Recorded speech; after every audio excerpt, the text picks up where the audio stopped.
20년 전에 활동했을 때하고는 정말 많이 변했죠. 법의 그 발전이 왔고 이런 부분들을 볼 때는 많은 보람을 느끼는데 여전히 동물은 소외되고 도구화되고 있고 평행선과 같은 이 관계가 얼만큼 너무 참혹한 그런 현장들을 많이 보게 된 거예요. 아무리 동물이지만 이렇게 동물들을 대우해도 되는 건가 하는 잔인한, 이제부터 내 인생은 너네들을 위해서 쓴다 하면서 그게 이제 결정적인 계기가 돼서 활동이 아니라 완전히 전업으로 뛰는 활동이 된 이런 계기가 됐죠. 예.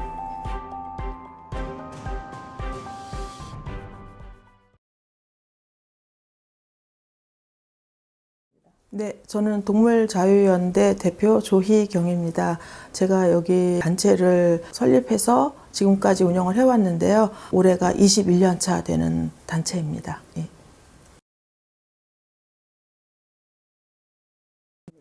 예, 저희는 인간에 의해 이용되는 동물의 수와 종을 줄이고 동물에 대한 가혹 행위를 중단시키고자 하는 목적으로 설립된 단체고요. 동물 구조와 가혹 행위에 당하는 그런 동물에 대한 어떤 처우 개선, 그리고 대시민 그 인식 제고, 그리고 법과 제도의 변화를 이끌어내는 그런 활동을 하는 단체입니다.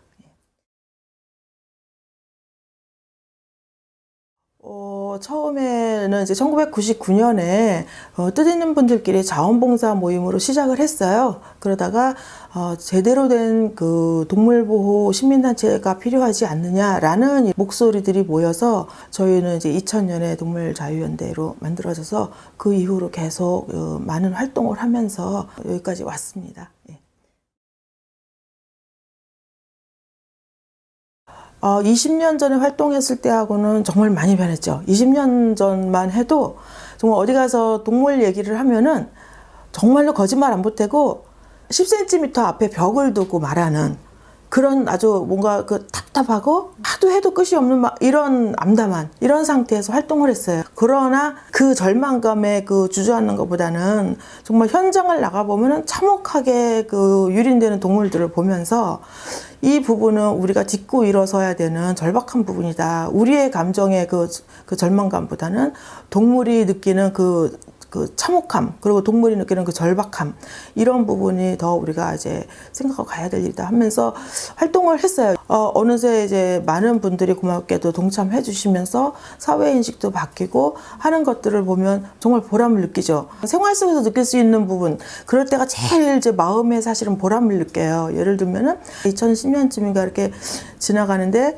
그 중년 부인들께서 지나가면서 아유 버려지는 동물이 그렇게 많대. 그래서 끝까지 책임지지 못하면 키우지도 말아야 돼. 이런 말을 이제 그냥 보통 분들이 말을 하면서 지나가는 거, 이런 거를 이제 듣고 지나갈 때 이럴 땐 정말 많은 보람을 느끼고 사회가 정말 많이 변하는구나라는 거를 이제 10년 전서부터 이렇게 몸으로 이제 느끼기 시작했어요. 그러다가 쭉 오면서 법이 개정되고 예전에는 초기에는 정말 그 아무리 잔인한 동물학대도 벌금이 20만 원밖에 부과 못했는데 지금은 3년 이하의 징역 3천만 원 이하의 벌금형이거든요.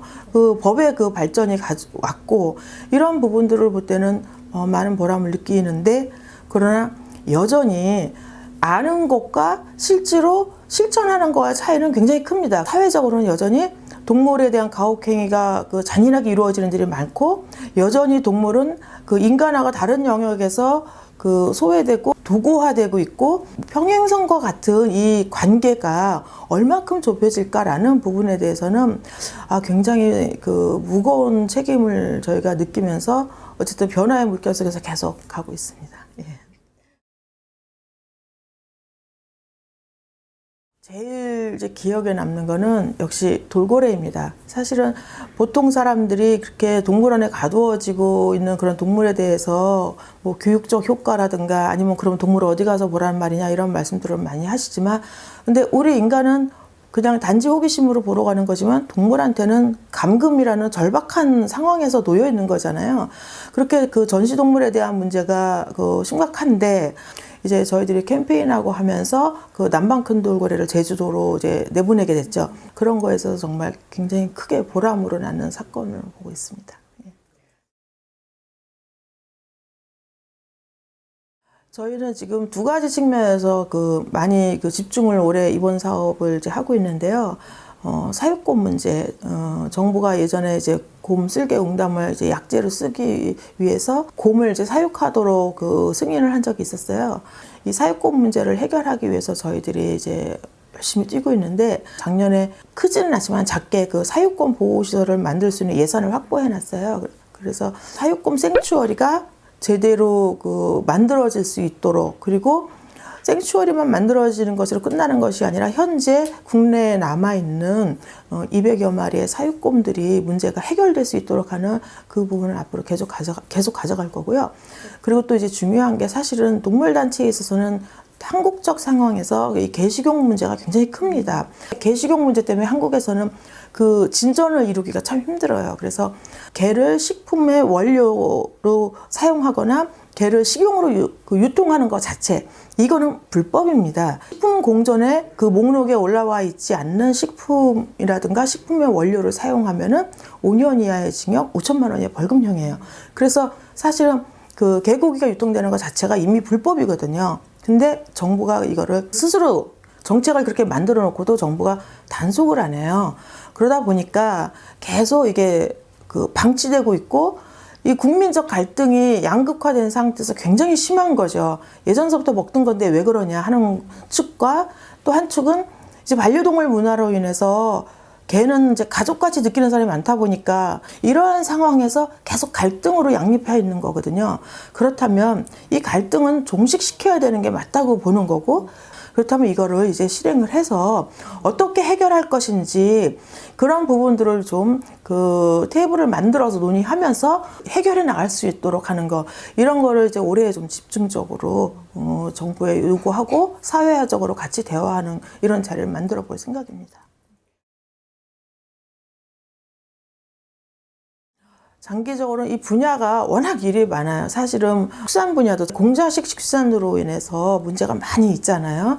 사실은 이런 공장식 축산의 문제라든가 이런 부분은 좀 동물 진영에서도 좀 더 적극적으로 그 같이 논의하면서 동물 복지를 통해서 좀 그런 어떤 위험 요인을 좀 줄여나가기도 하고, 그리고 동물들 어차피 이용하는 동물이라고만 생각할 것이 아니라, 인간이 동물을 이용한다면 인간의 어떤 도의적 책임으로서 이 동물을 우리가 어떻게 대우할 것인가에 대한 논의와 고민도 같이 해야 된다고 보는 거거든요. 이런 부분들을 앞으로 장기적으로 계속 펼쳐나갈 생각입니다. 우선은 정부 지원이 미흡한 것도 있지만, 우선 그 시민단체로서 정말 제대로 된 목소리를 내기 위해서는 정부 지원금을 받는 것보다 시민 후원회에서 운영하는 것이 적절한 것이다 생각해서 저희들이 정부 지원금을 안 받고 시민들의 후원회에서 100% 운영하고 있습니다. 사실은 한동안 유기동물이 발생이 좀 줄었었어요. 줄다가 한 2, 3년 전서부터 다시 좀 서서히 증가하는 추세거든요.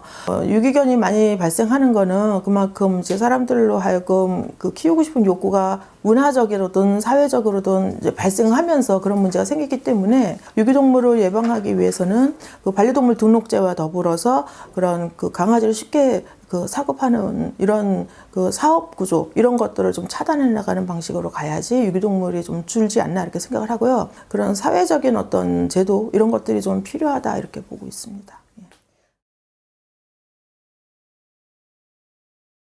외출 때는 기본적으로 다 목줄을 해야 됩니다. 그 하는 건 이제 두 가지 측면이 있어요. 반려동물 측면으로 보면은 얘네들은 바깥에 나갔을 때 어떤 자극이 되는 그런 그 상황을 맞을 수가 있어요. 개가 놀래서 뛰쳐갈 수가 있어요. 그러면 잃어버리기도 하거든요. 그래서 외출 시에는 반려동물 보호를 위해서도 반드시 목줄을 해서 외출을 해야 되고, 나는 반려동물을 좋아하지만 다른 사람은 또 두렵게 느낄 수 있는 사람도 있어요. 내 개가 안전하게 내 컨트롤 하에 있다라는 그 안심을 주기 위해서도 반드시 그 목줄은 하고 다니는 게 원칙이 돼야 되고요.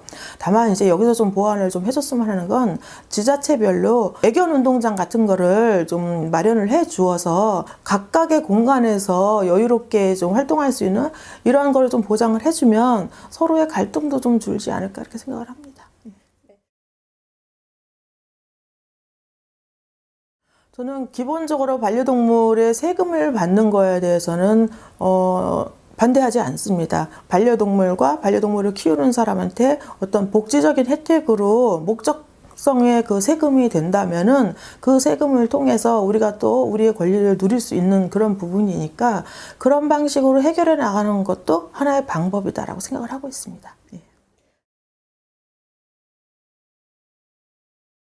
제가 좀 인생에 있어서 시기적으로 좀 힘든 때가 있었어요. 그때 저한테 진심으로 다가온 게, 아, 인생을 이렇게 살다가 나를 위해서만 살다가 가는 게 옳은 건가라는 생각을 하던 때에 이제 아는 분이 동물 봉사활동 하는데 저를 이제 끌어주셔가지고 그때부터 이제 봉사활동을 했는데 현장에서 정말 너무 참혹한 그런 현장들을 많이 보게 된 거예요. 아무리 동물이지만 이렇게 동물들을 대우해도 되는 건가 하는 잔인한 그런 현장들을 많이 보게 됐어요. 그중에서 첫 번째 사건이 동물 실습 현장을 제가 목격한 거예요.